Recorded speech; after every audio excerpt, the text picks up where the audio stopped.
ସକାଳୁ ସକାଳୁ ମୁଁ ଭାତ ବସେଇଥିଲି ଆଜି ଶୀଘ୍ର। ତାପରେ ନମସ୍କାର, ମୁଁ ଆପଣମାନଙ୍କର ଅନୁ। ତ ଆଜି ସକାଳୁ ଗାଧେଇକି ଆସି ମୁଁ ଟିକେ ପାଣି ପିଇଦେଲି। ପାଣି ପିଇ ସାରିଲା ପରେ ଟିପା ଲଗେଇଦେଲି।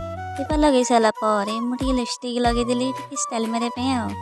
ତାପରେ କ'ଣ ଆମ ଦେଖିଲା ବେଳକୁ ଭଣ୍ଡା ଗଛ, ଅମୃତଭଣ୍ଡା ଗଛ ଭାଙ୍ଗି ଯାଇଛି ସକାଳଟାରୁ।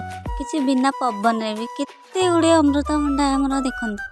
କିଏ ନେବ ଯଦି ଆସରି। ତ କାଲି ମୋର ପାର୍ସଲ୍ ଆଇଥିଲା। ପାର୍ସଲ୍ ଆସିଲା ପରେ ଗୋଟେ ଘଣ୍ଟା ଅର୍ଡ଼ର୍ କରିଥିଲି। ଗୋଟେ ନୁହେଁ ତ 2ଟା ଘଣ୍ଟା ଅର୍ଡ଼ର୍ କରିଥିଲି। ତ ଚାଲିଥିଲା କି ନାହିଁ ମୁଁ ଟିକେ ଦେଖିବି ବୋଲି ଟ୍ରାଏଲ୍ କରିଥିଲି, ଚାଲିଛି କି ନାହିଁ ଟିକେ ଟ୍ରାଏଲ୍ କରିଥିଲି। ତାପରେ ଦେଖିଲି ଯେ ଟାଇମ୍ ବି ସେଟିଂ ଅଛି ଆଉ ଚାଲିଛି ବି। ତାପରେ କୁଆଁର ପୁନେଇକି ଦେଖନ୍ତୁ ମୁଁ ଗୋଟେ ନୂଆ ଡ୍ରେସ୍ କିଣିଦେଇଛି। କେମିତି ଲାଗୁଛି କହିବେ କମେଣ୍ଟରେ ନିଶ୍ଚୟ।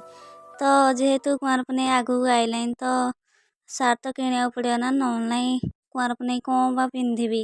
ତାପରେ ଯେଉଁମାନେ ବି ମୋ ଚ୍ୟାନେଲ୍ରେ ନୂଆ ଅଛନ୍ତି ପ୍ଲିଜ୍ ଟିକେ ସବସ୍କ୍ରାଇବ୍ କରିଦେବେ। ତ ମୁଁ ଏଠି ଭାତ ହଣ୍ଡା ମାଜିକି ବସେଇଦେଲି।